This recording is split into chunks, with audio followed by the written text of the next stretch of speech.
Nick Bradley here. My God, have I got one for you today. The anti-slicing backswing position with the help of Tony Skeletoni. I'm going to show you what you need to do with your lead wrist, your glove wrist, to make sure that slicing is a thing of the past, okay?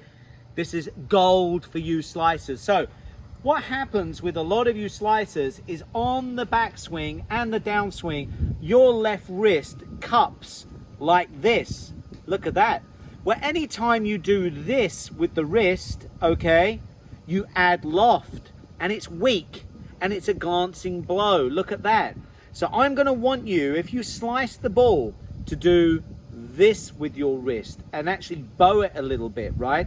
Immediately your club face gets stronger. If you're like this with your wrist, you've turned your 7-iron to a 9-iron. You've turned your 5-iron to a 7-iron, and you've turned your 3-iron to a 5-iron, okay? This is not the way to gain power. So for anti-slicing and to get rid of that slice, I want you to do this with your wrist at the top of the backswing. Is that clear? Now, watch this. As an added bonus to that, you can practice with a tee. If you get a tee in the glove and put the Velcro back on, where that tee points at the top of your swing is absolutely critical to your club face position. Right, so if I do this with the tee and point it down at my watch, that club face is now what we call open. You're going to slice it all day long, right? If you have the tee pointing more up to the sky, okay, all of a sudden now the club face turns into the loft it was born to be. A 7-iron is now a 7-iron. If you really suffer, you can actually curl the fingers a bit more to get that club face even stronger still, okay? So understand this left wrist position is fundamental to your club face alignment relative to the plane. In a perfect golf swing, we have the club face what I call talking to the plane. The club face and the bone in the left forearm are matching one another. If you cup the wrist too much, you're too weak. If you bow it too much, you can be too strong. But this is for slicers, okay?